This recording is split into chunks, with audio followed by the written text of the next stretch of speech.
Thank you indeed for the invitation.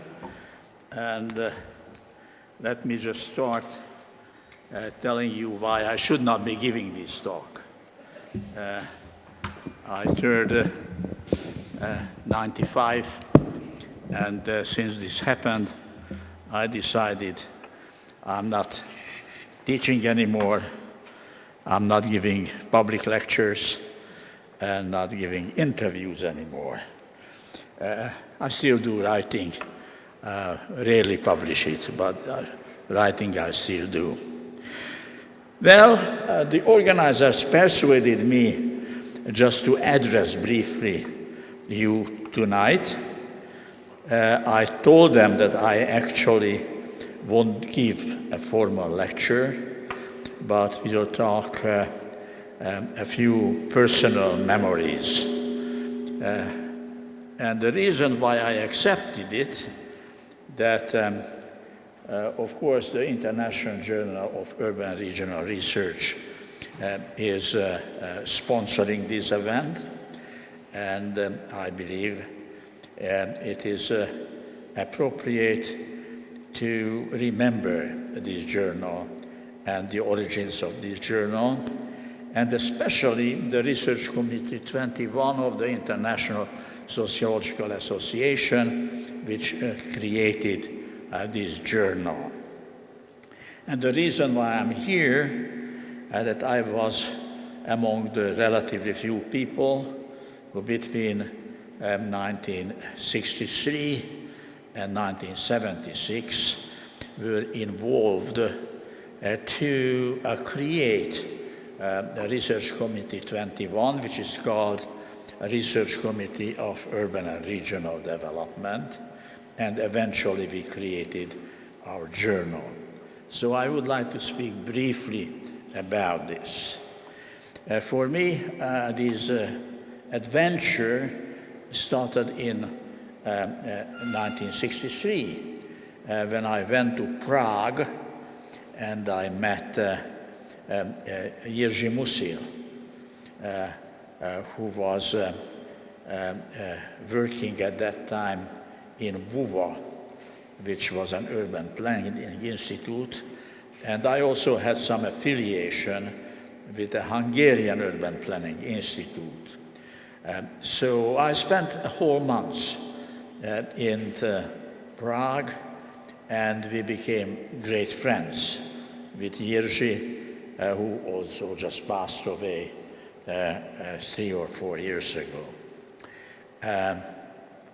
Now, it turned out that we both were reading the old Chicago school as such. It was a bit unusual because Chicago school at that point of time was not particularly fashionable. And we were actually reading the major figure who started the urban sociology in Chicago school, Robert Ezra Park, who in a few disciplines do have a birthday. Now, urban sociology does have a birthday because Robert Ezra Park in 1975 published a formidable paper on human ecology, which in some ways was a research program for urban sociology, which guided most of us for a very long time. Whether social ecology was a good name for this, some people felt there is too much reference there to natural sciences, but I think it was the idea of human ecology touched on a very important issue, namely that people who are sharing space together, they do have special relationships, develop special relationships. He published a lot, but probably the most formidable outcome of this work was published by Louis Wirth in 1928, and it was called The Ghetto. And it tells a lot what human ecology is all about, right? Formations of ghettos and why ghettos keep reproducing themselves.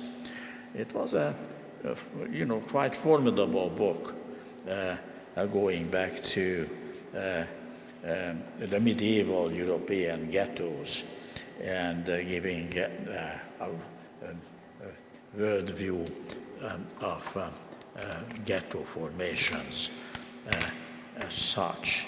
So we were both reading this stuff. We were both very enthusiastic about it. The truth is that with Park and the early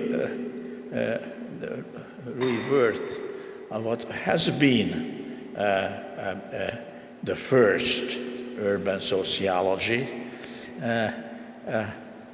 became disintegrated. Some of it simply became urban geography.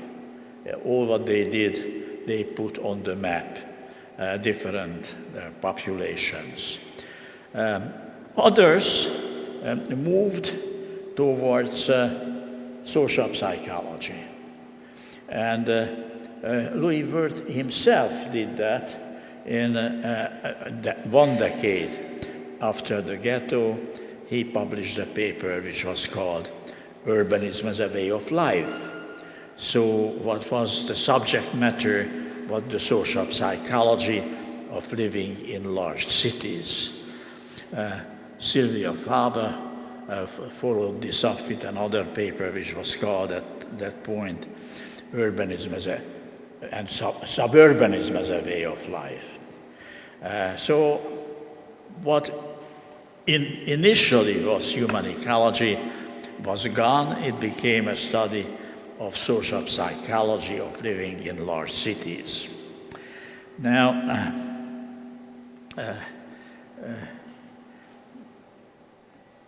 there has been also a tendency at that time, when we were working in the 1960s, that people who were doing urban work were really only focusing on race and ethnicity. And there has been, in a research group in the International Sociological Association, led by a wonderful scholar, Ruth Glass, which was called Urban Sociology, but it was really all about race and ethnicity. Now, with Jiří, we missed something, because what was missing from people who were doing urban studies was space. And therefore, we were under, our project was to try to bring space back in to social analysis, to use space as a variable. And the incentive for this movement really came for a wonderful paper by Herbert Gans, which was called Urbanism and Suburbanism as Way of Life. And he said, well, this is all misleading. It's not really the urban environment which creates ways of life, but space is a real variable. Put it this way, it is an intervening variable, right? Through which ethnic and class inequalities are being produced and reproduced. So I think Herb Gans was in a way the beginning in our thinking to move urban sociology in a direction where space is taken as a serious variable. Jiří Musil had a great friend and became also friends with me, Ray Pahl. Ray Pahl also passed away a few years ago.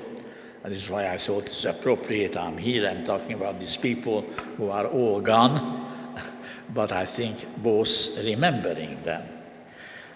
Ray Powell was also working for Urban Planning Institute, so it is not accidental that we wanted to regard space as a real variable which has impact.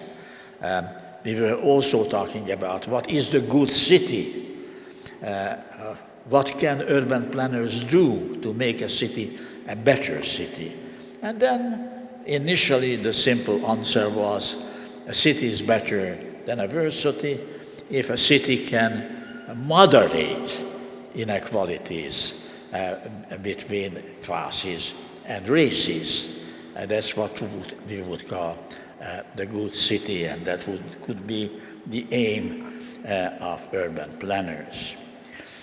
Ray Powell also published around this time a formidable book which did speak directly to our concerns, which was called Whose City?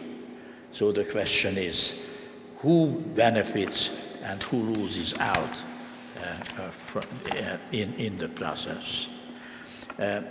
Ray was actually the smartest among us, and he also was trying to give some theoretical truths how on earth space can be brought into. And he developed a conception which has a great impact at that point in time, in which he was talking about the allocation of scarce resources. He said resources are scarce and they are unequally distributed in space, and therefore urban sociology should be studying how these scarce resources can be accessed and how inequalities of access to these scarce resources can be reduced. So suddenly we had an urban sociology which is primarily about social inequality. Well, we have met also in 1968 in Prague. It was a wonderful meeting. It was a wonderful time to meet in '68 in the spring in Prague. It was the Prague Spring. Everybody was enthusiastic. And we believed that probably livable socialism, or a socialism with a human face, may be possible. And so that was a great meeting. Then a year later, in 1969, we have met in Budapest, and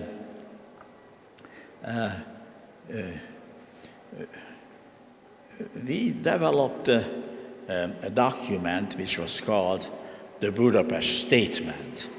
And this Budapest Statement was a call for a new urban sociology, which is a sociology of urban and regional development. And we thought it is, diplomatic not to pick a fight with the urban sociology section in the International Sociological Association, but we also thought that adding the term regional intellectually broadened our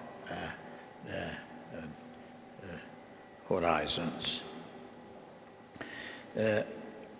In 1970, there was a World Congress of Sociology in Varna, and the Budapest Statement has been used as the program for this conference. And much to our surprise, this meeting was extremely well attended. And there was a movement at that point of time: if this is going so well, why don't we request the creation of a research committee, Research Committee 21, research on urban and regional development. And that I can't really recall who were in the audience at that point in time, but there were a number of young and very able people who certainly started to work along the lines of this new urban sociology. I would mention David Harvey, for instance, who at that point, in fact, he was a liberal. He was far from a Marxist. Now he's about as orthodox a Marxist as it gets. But that was not the David Harvey whom we knew from the early 1970s. And of course, there was Manuel Castells. Manuel Castells' book, La Question Urbaine, was published in 1973, just 3 years after the Varna World Congress. Well, Castells was a Marxist, did not remain always a Marxist later in his life, but at that time he was a very orthodox and doctrinaire Marxist, and he became engaged in debate with us. And at one point, you know, the debate was lively enough, so we thought we really should need a journal which gives a forum for these controversies. And this was the International Journal of Urban and Regional Development. And I think the first issue came out in 1976. At that point, Michael Harlow was the founding editor. Much to my surprise, I was talking to some of you before that. Even his name is forgotten, though I think he was a great editor and a wonderful person. And during at least the first decade of the International Journal has been really fascinating.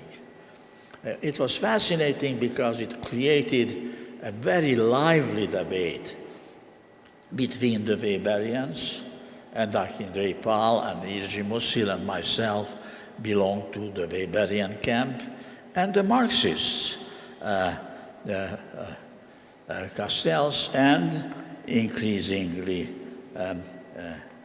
Michael Castello. And of course, what was also unique about the journal, and I think remains unique, that it tried to reach out to scholars, not only working in Europe and the United States, but all over the world. So actually we did publish some articles which may not have been of the greatest scholarly contributions, but I think the journal certainly did serve a purpose of opening up the debate to many countries around the world, and I think it still does it.